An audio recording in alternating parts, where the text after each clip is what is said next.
name is Gene Sharp, and this is the work I do.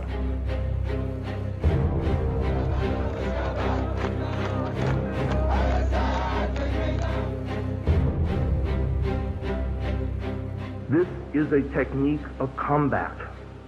It is a substitute for war and other violence.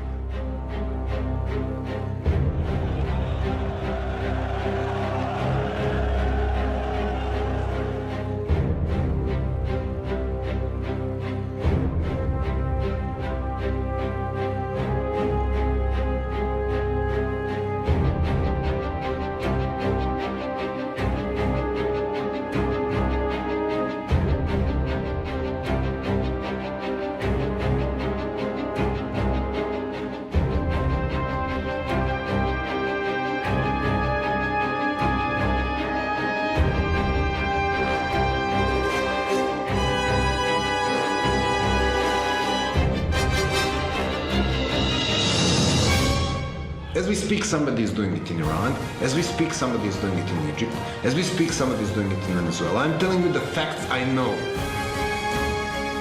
To be counted as a threat to a tyrant is a matter of pride, I would say. It means we're effective. It means we're relevant. It means out of this very small office, we produce work that threatens regimes.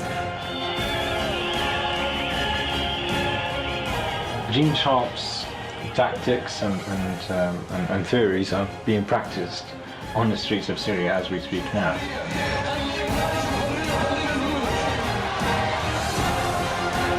It shows that what Gene was talking about year after year after year, there are realistic alternatives to violent conflict.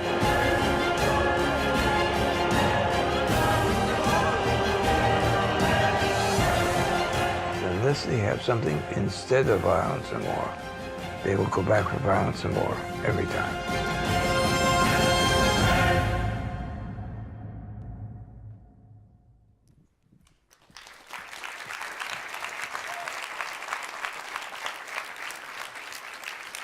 Thank you.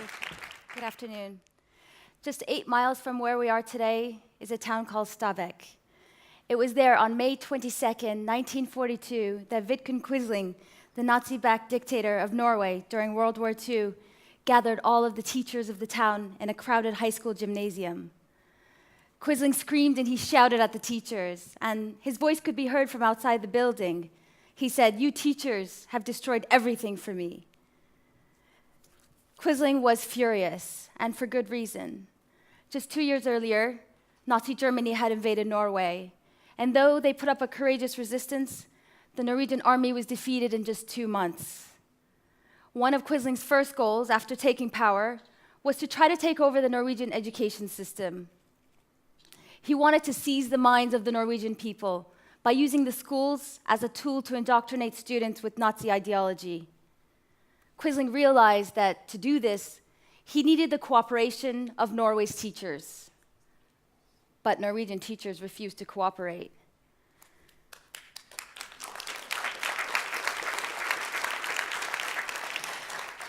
At first, the resistance took on symbolic forms, and they expressed their dissent through various symbols.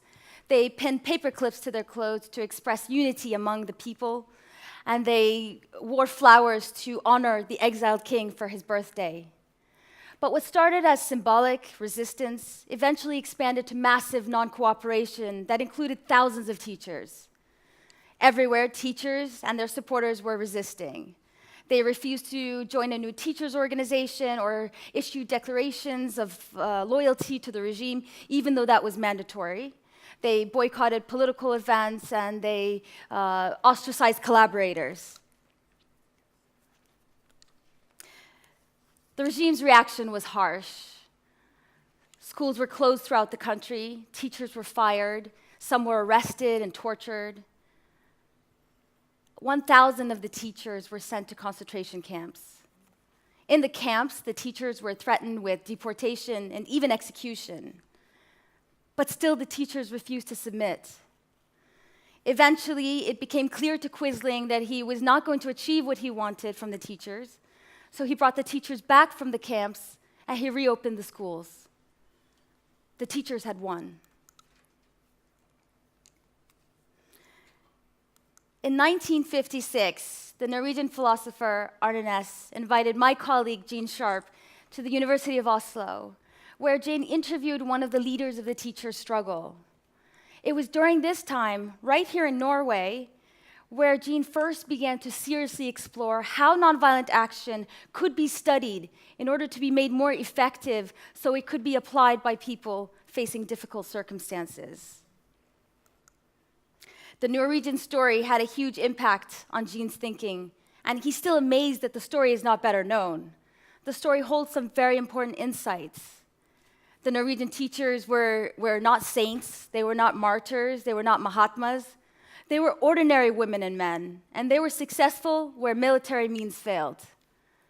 So Jean began to think then, what could be made possible when people facing difficult circumstances have access to tools and knowledge that can help them to develop wise strategic plans?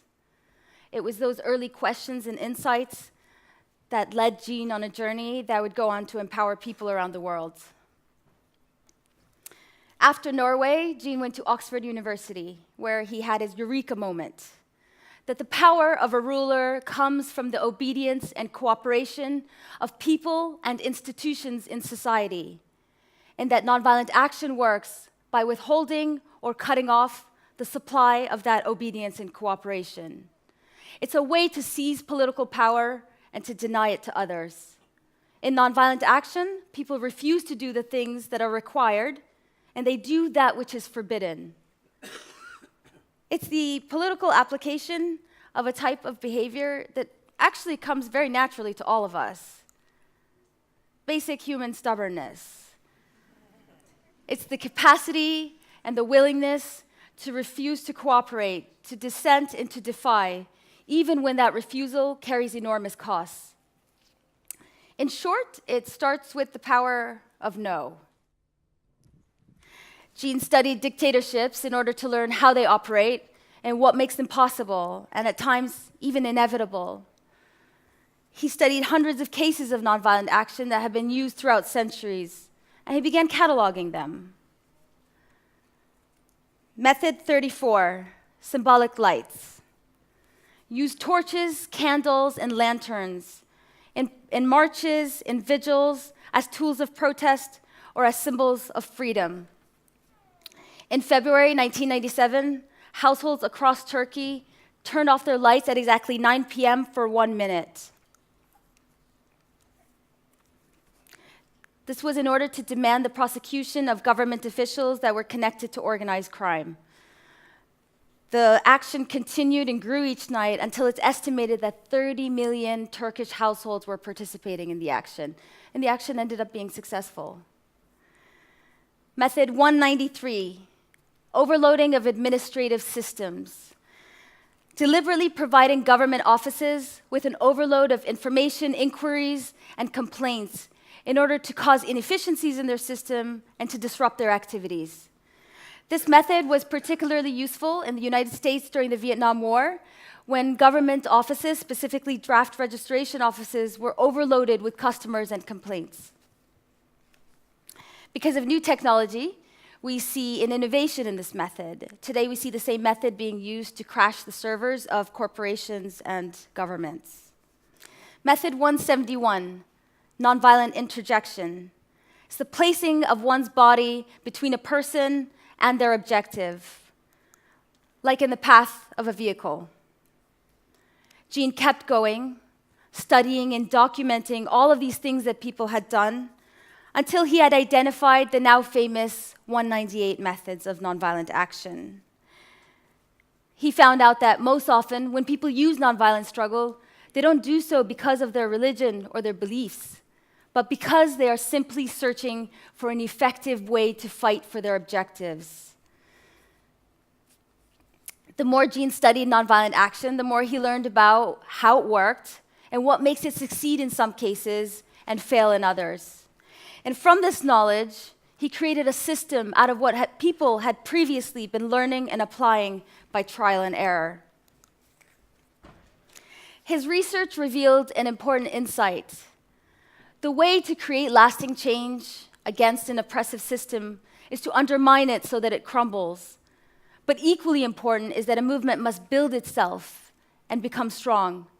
That just as a weak person is more vulnerable to abuse, so also is a weak society more vulnerable to tyranny and oppression. Through more than 60 years of persistence and tireless work, Jean has created a body of knowledge that is now the basis of our understanding about the nature and the potential of nonviolent struggle. His writings are in more than 50 languages and are read in almost every country in the world by political dissidents and women's rights groups and environmental groups and people involved in anti-corruption and anti-capitalist struggles. His research is being used to both undermine dictatorships and oppressive systems and also to defend and protect democratic institutions.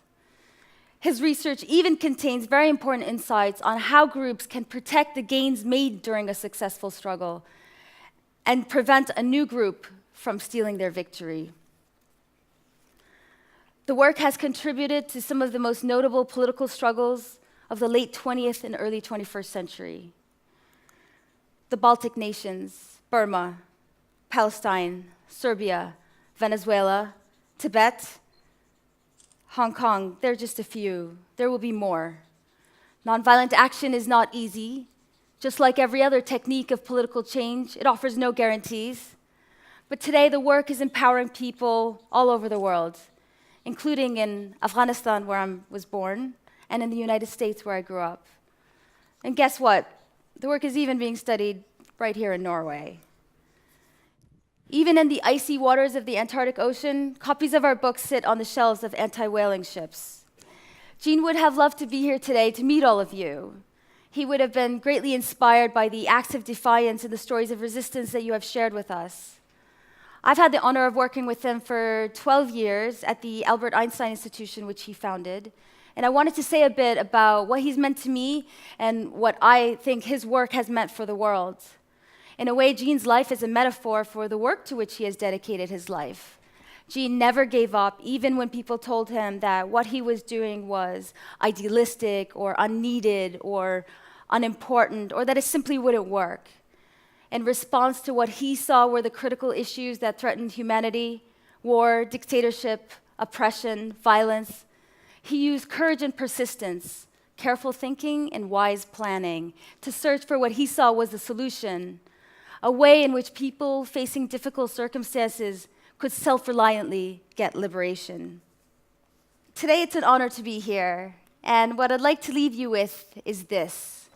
Opponents of freedom would like us to believe that our choices when facing conflict are to either use violence, in which they have superior capacity, or to do nothing. But history tells us that there is an alternative to both war and to passivity, and that alternative is powerful and it is effective. And it has been used for centuries, not perfectly, but despite this, it has achieved significant victories. It can be learned and applied with greater effectiveness than in the struggles of the past. We no longer need to reinvent the wheel or rely on intuition or improvisation. The tools to conduct nonviolent struggle effectively exist, and they're being improved and refined every day by people around the world, many of whom are in this room today. We all wish for a more peaceful and just world, but peace and justice do not come to those who simply wish for it hard enough or who ask for it politely. Conflict in our world is inevitable, but the good news is it can be conducted powerfully and without violence. Thank you.